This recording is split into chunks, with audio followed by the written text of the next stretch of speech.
Pulau Bali merupakan sebuah pulau kecil yang memiliki keindahan alam yang sangat memukau. Pulau yang dikenal sebagai Pulau Dewata ini sangat kaya akan kreativitas budaya yang tercipta dari nenek moyang masyarakatnya. Sebut saja seni musik tradisional, berbagai seni tari-tarian, dan beraneka ragam tradisi, serta bermacam-macam kuliner tercipta dari kreativitas masyarakat Pulau Bali yang agraris. Mata pencarian masyarakat Bali sebagai petani dan adat istiadat budaya masyarakat Hindu yang kental, banyak tercipta karya budaya yang unik dan syarat dengan kandungan nilai. Keunikan budaya tersebut dapat ditemukan di pelosok-pelosok desa di setiap kabupaten di Provinsi Bali. Salah satunya terdapat di Kabupaten Karangasem. Kabupaten ini masih banyak menyimpan kreativitas budaya dan masih tetap terjaga kelestariannya sampai saat ini. Tepatnya di sebuah wilayah desa yang disebut dengan Desa Tri Eka Buana, Kecamatan Sidemen. Desa ini merupakan salah satu wilayah pertanian sawah yang subur dan tempat di mana banyak pepohonan kelapa tumbuh dan dimanfaatkan sebagai pemenuhan kebutuhan ekonomi masyarakatnya. Dari masyarakatnya muncul dan berkembang kreativitas budaya secara turun-temurun, yaitu kemahiran tradisional pembuatan minuman yang disebut dengan arak Bali. Desa Tri Eka Buana terdapat di Kecamatan Sidemen, Kabupaten Karangasem. Jarak tempuh dari desa ke Kabupaten Karangasem 1,5 jam dengan 30 km. Luas wilayah Desa Tri Eka Buana ini 336,5 hektar yang terdiri dari lahan tegalan, sawah, dan pemukiman serta rawa-rawa, hutan, dan sebagainya. Batas wilayah Desa Tri Eka Buana ini utara berbatasan dengan Desa Telago Tawang, selatan berbatasan dengan Desa Talibeng, timur berbatasan dengan Desa Gegelang, Kecamatan Manggis, barat berbatasan dengan Tukar Masin, Desa Telago Tawang. Jumlah penduduk Desa Tri Eka Buana ini berjumlah 2.713 jiwa yang terdiri dari 1.318 jiwa laki-laki dan 1.355 perempuan. Tingkat pendidikan masyarakat untuk warga Desa Tri Eka Buana 75% berpendidikan. Jumlah sekolah ada 2 sekolah dasar, SD 1 dan SD 2, dan 1 TK dan PAUD Widya Saraswati. Organisasi sosial kemasyarakatan Desa Tri Eka Buana kalau boleh dibilang masih sifatnya gotong royong. Kalau ada kegiatan baik itu di banjar, tingkat rumah, maupun di tingkat desa itu sendiri. Potensi Desa Tri Eka Buana ini sebenarnya kalau boleh saya sampaikan hampir 90% sebagai pengrajin arak. Walaupun ada di samping itu juga ada berupa hamparan sawah, tegalan, kebun, begitu juga waterfall, begitu juga ada panorama bebukitan yang sangat menarik, yang sangat indah. Saya bercerita sedikit mengenai petani arak. Petani arak yang ada di Desa Triekebuano ini, yang tadi saya sampaikan hampir 90% sebagai petani arak, itu adalah merupakan mata pencaharian kami yang sudah kami terima secara turun-temurun. Kalau nggak salah, leluhur kami itu bekerja sebagai petani arak dari tahun 1920. Kalau nggak salah itu zaman kerajaan Karangasem. Kenapa warga kami selaku pengambil arak? Karena sebelum kami duduk atau tinggal di Desa Triekebuano ini, banyak hambatan-hambatan atau kendala-kendala yang dilalui oleh leluhur-leluhur kami. Pertama, banyaknya masyarakat kami yang sakit tanpa kendala, meninggal tanpa sebab penyebab, sehingga masyarakat kami, leluhur kami itu melakukan meditasi. Ada apa sih sebenarnya terjadi pada warga kami di sini? Begitu leluhur kami. Nah, lewat meditasi itu tersirat pikiran bahwa penyebabnya adalah roh yang mengganggu kehidupan masyarakat kami yang ada di Desa Kilonwayah ini. Tersiratlah bahwa dengan adanya arak, makanya sampai saat ini setiap warga kami yang melaksanakan upacara adat harus adanya tetabuh berupa arak atau tuak itu sendiri. Kalau sampai saat ini banyak perkembangan, tetapi mengacu pada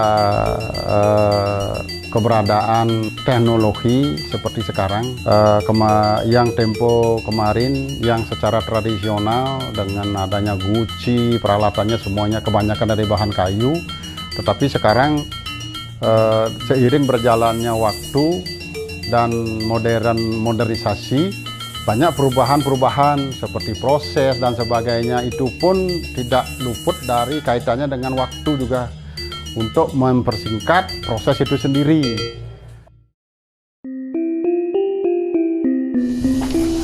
Bahan baku daripada arak yang ada di Desa Triekebuano adalah bahan baku dari tuak kelapa.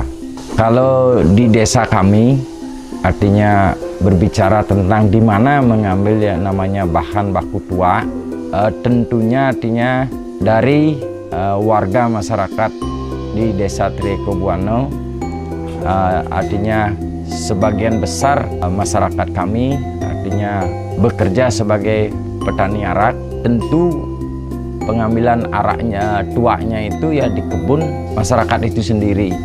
Ya, pertama, kalau memang itu ditanyakan tentang perbedaan ya, kalau di Desa Triekebuano itu tidak ada yang namanya arak dari Nau Lontar ataupun yang lainnya. Tetapi yang di Desa Triekebuano hanya ada adalah satu aja, yaitu arak dari bahan baku tuak kelapa. Kalau berbicara tentang kelapa, kita tidak pernah membedakan itu kelapa, karena kelapa itu kita hanya mencari airnya saja. Air kelapa, bukan kita artinya membedakan bibitnya. Tetapi kalau memang kita mau memilih bibit kelapa ya artinya yang unggul, ya kita harus berpikir tentang bibit kelapa hibrida. Kenapa hibrida? Karena di sana satu dia pendek. Dikatakan kalau kita mau mencari tuaknya itu airnya itu lebih banyak daripada kelapa yang lain. Cuma kelapa hibrida itu dibilang langka. Ya kalau kita berbicara umur, kira-kira kalau kita menanam umpamanya tahun ini mungkin 5 tahun atau 6 tahun ke depan kita sudah bisa, artinya bisa dicari tuaknya gitu. Nah, itu kita kembalikan kepada fisik sesungguhnya. Kalau masyarakat di sini memanjat pohon ya paling sedikit itu satu orang itu 15 pohon. Paling sedikit dah. Kalau paling banyak dia bisa 25 bahkan sampai 30 pohon. Itu dipanjatnya pagi dan sore. Pagi 15 kali, sore 15 kali. Rata-rata satu pohon dia mendapatkan niranya itu per pohon itu 2 liter. Proses pengirisan atau kita mencari bahan baku, yang pertama kita harus mempersiapkan yang namanya peralatan dulu. peralatan, ya di sana ada seperti jerigen ataupun beruk. Setelah itu kita ngambil ya alat yang namanya pengiris itu. Setelah itu kita menggunakan ikat pinggang untuk pengirisnya karena kita naik. Nah selanjutnya kita langsung menuju ke pohon kelapa. Nah setelah itu juga kita memanjat kelapa, mungkin tingginya kurang lebih ada sampai 10 meter. Nah, kita naik. Nanti setelah kita naik langsung juga kita menuju kepada bunga daripada kelapa itu sendiri. Karena itu langsung kita iris bunga kelapa itu, iris dengan kurang lebih mungkin 3 sampai 4 mili. Kita iris. Nah setelah itu artinya kita muter lah di atas, karena bisa satu pohon itu bunganya ada 2 sampai 3 lah yang kita perlu iris-iris. Umpamanya sore yang kita iris, kita paginya kita turunkan air niranya. Kalau umpamanya pagi kita iris, sorenya kita turunkan air niranya.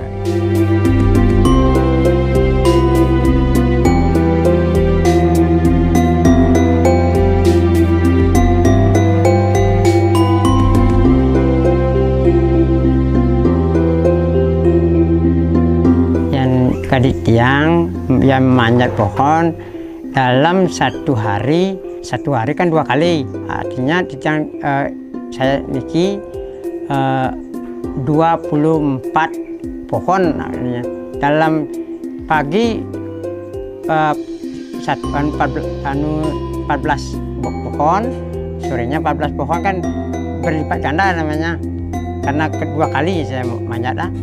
Akhirnya kan 28 akhirnya, naik turun 28 itu.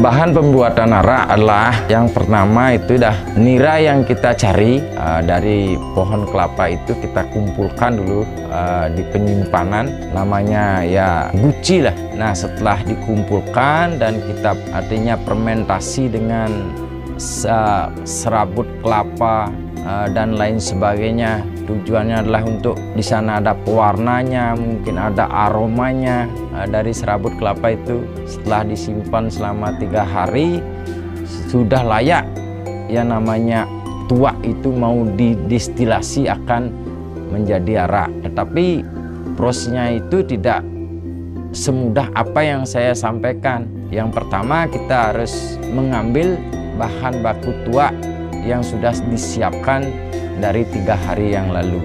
Nah setelah masuk itu nira ke dalam alat distilasi itu, baru kita menyalakan yang namanya api untuk membakar air nira itu sendiri. Ada yang dari kayu api dan ada juga daripada kompor ataupun yang berbahan gas. Nah selanjutnya di sana ada penampungan daripada nira menjadi arak. Kita berproses, kalau kita menggunakan yang namanya alat yang dari dulu, tentu kita membersihkan dulu. Nah setelah itu kita ada yang lubang-lubang itu kita siapkan yang namanya perekat seperti lem. Lemnya itu bukan lem-lem yang kita ada di toko, ini semua lemnya itu terbuat dari bahan alami yang ada di lingkungan kita sendiri. Nah contohnya mungkin seperti keladi.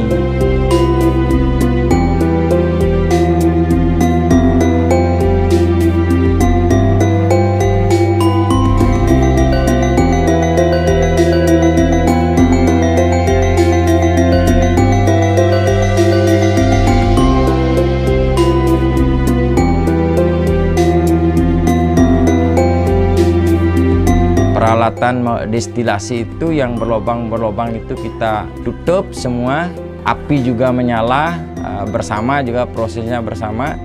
Dalam penutupan nanti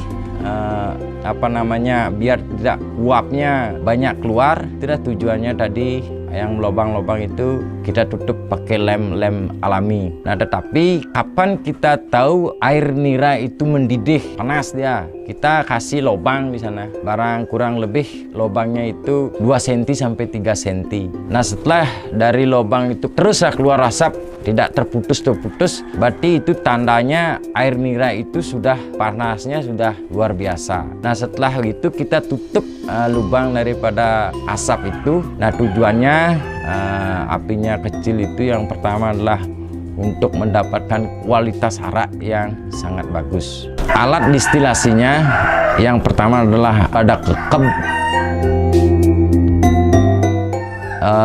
Selanjutnya ada yang namanya bambu untuk yang namanya saluran uap nanti akan arak.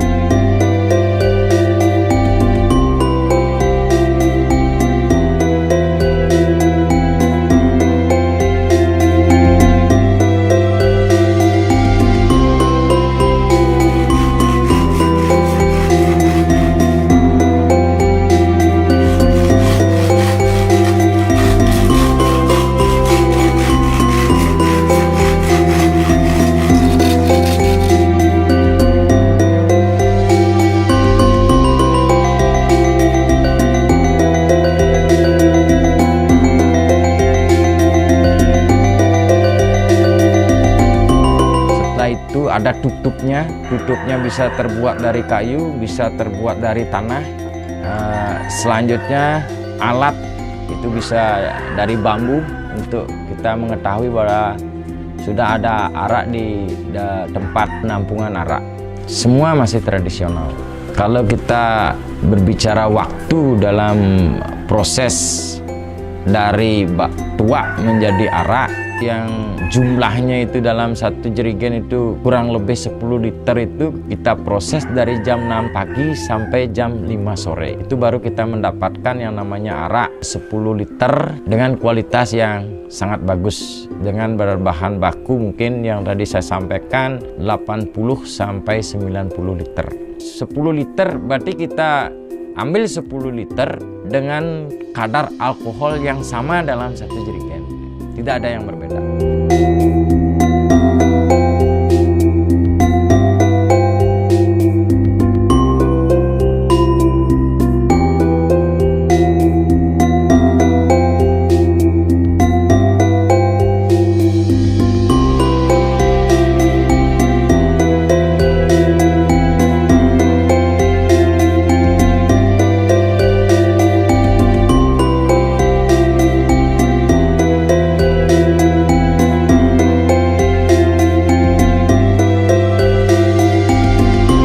Kita mau melihat atau mengetahui daripada hasil yang namanya arak itu sendiri, ada yang namanya alat-alat ukur alkohol gitu.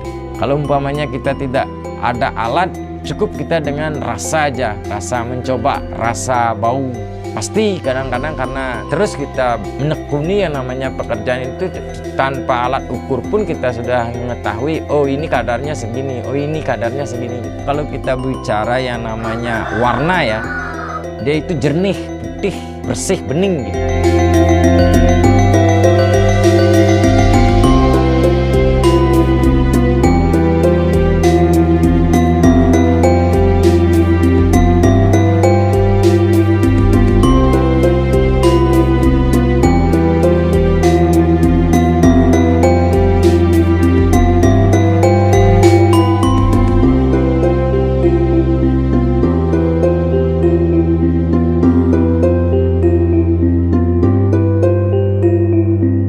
Ya sebenarnya itu kalau kita berbicara tentang kepercayaan ya, bukan baru kita memproses arak, kita baru ingat dengan beliau, tidak sesungguhnya. Sesungguhnya itu kita tiap hari ya seperti Hindu di Bali itu ya kita mengaturkan sesajen dalam bentuk canang.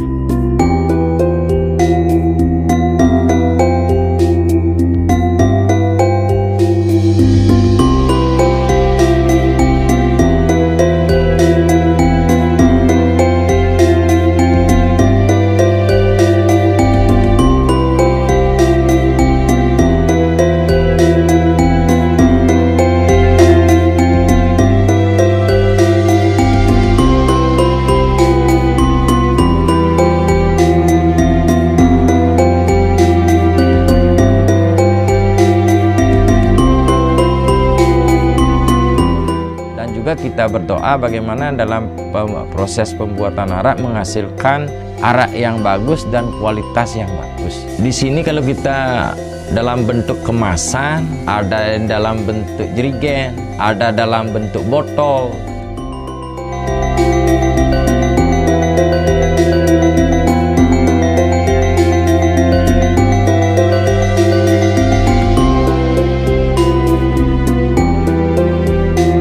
Beberapa bentuk penyajian dari arak Bali, selain diminum langsung sebagai arak murni, pada restoran dan bar biasanya disajikan juga dalam bentuk lain, seperti minuman mojito, koktail, dan dicampur dengan minuman lain. Arak Bali memiliki beberapa fungsi pada masyarakat pendukungnya.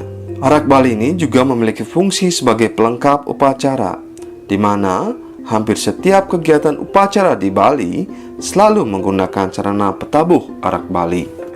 Kaitannya dengan budaya yang pertama untuk menetralisir daripada roh-roh jahat. Sehingga setiap hari atau Kajang Kliwon Purnama, hampir setiap hari pelaksanaan kegiatan mesegeh yang dilaksanakan oleh warga desa Tirekebana harus diikati dengan tetabuh arak maupun tuak itu sendiri. Kemahiran tradisional arak Bali ini juga berfungsi sebagai pengikat solidaritas bagi para penikmat arak Bali. Masyarakat yang sering mengkonsumsi arak Bali cenderung memiliki rasa solidaritas antar sesama pecinta minuman lokal ini. Sering berkumpul dan menikmati tegukan arak Bali secara bersama-sama akan senantiasa membangun kebersamaan dan memperkuat ikatan kekerabatan pada masyarakat pendukungnya. Arak Bali juga berfungsi sebagai bahan pengobatan tradisional. Selain diminum langsung, arak Bali ini dipercaya digunakan sebagai boreh atau lulur dan dicampur dengan rempah-rempah atau biji-bijian. Masyarakat mempercayai ramuan boreh dengan arak ini mampu meredakan rematik dan pegal-pegal.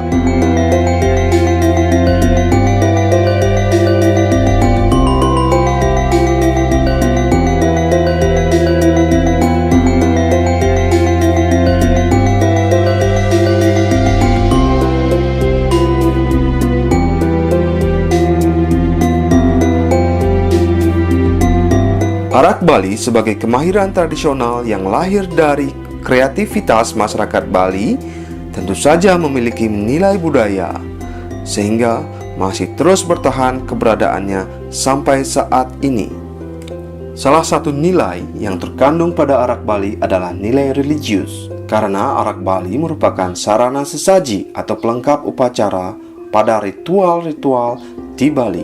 Dengan melaksanakan yatnya atau ritual, pengorbanan, persembahan dengan tulus ikhlas, masyarakat percaya Ida Sang Hyang Widi, Tuhan Yang Maha Esa, akan selalu memberikan rahmat dan berkah keselamatan bagi masyarakat yang melaksanakannya.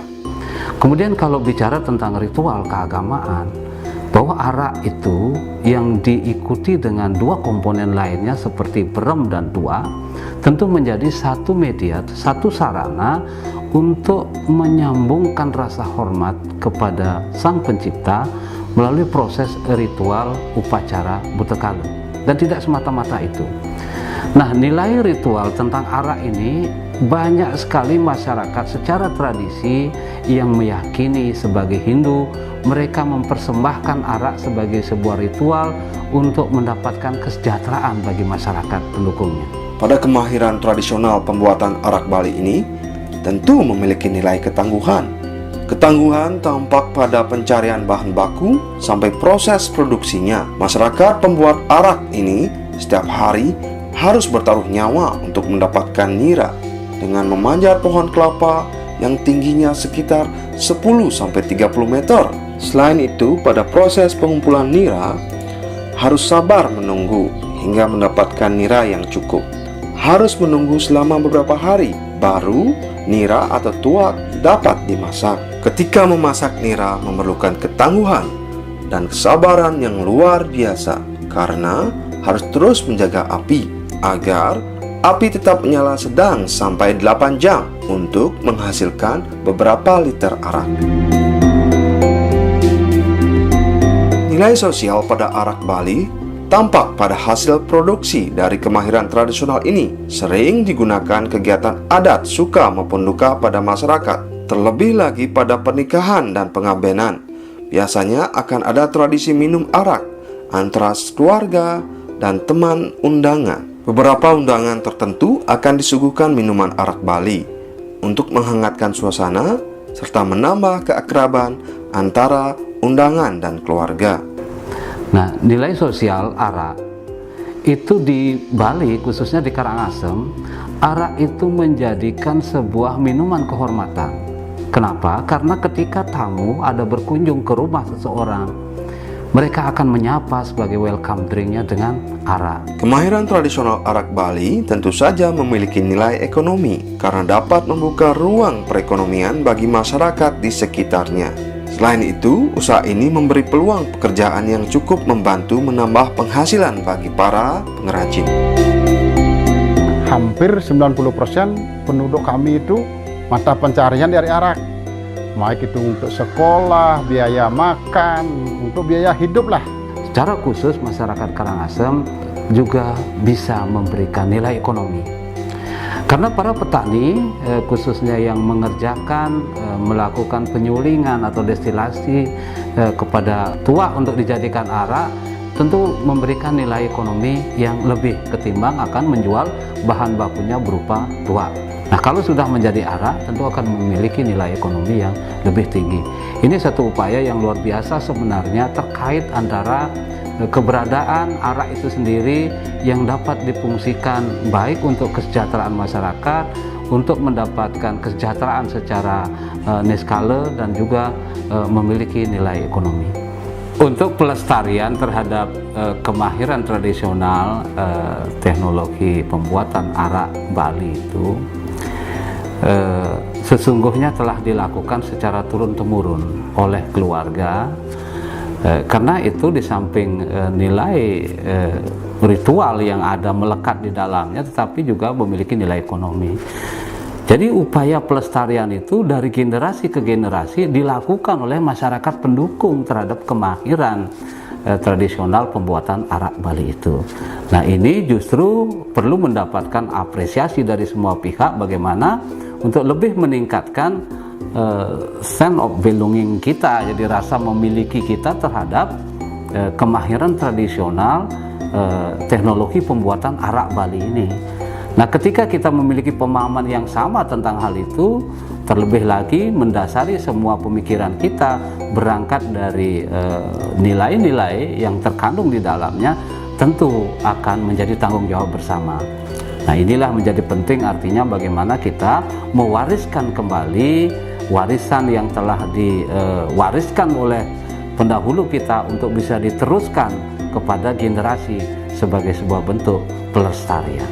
Kami Dinas Kebudayaan Kabupaten Karangasem mendukung kemahiran tradisional arak Bali untuk ditetapkan menjadi warisan budaya tak benda Indonesia dari Provinsi Bali.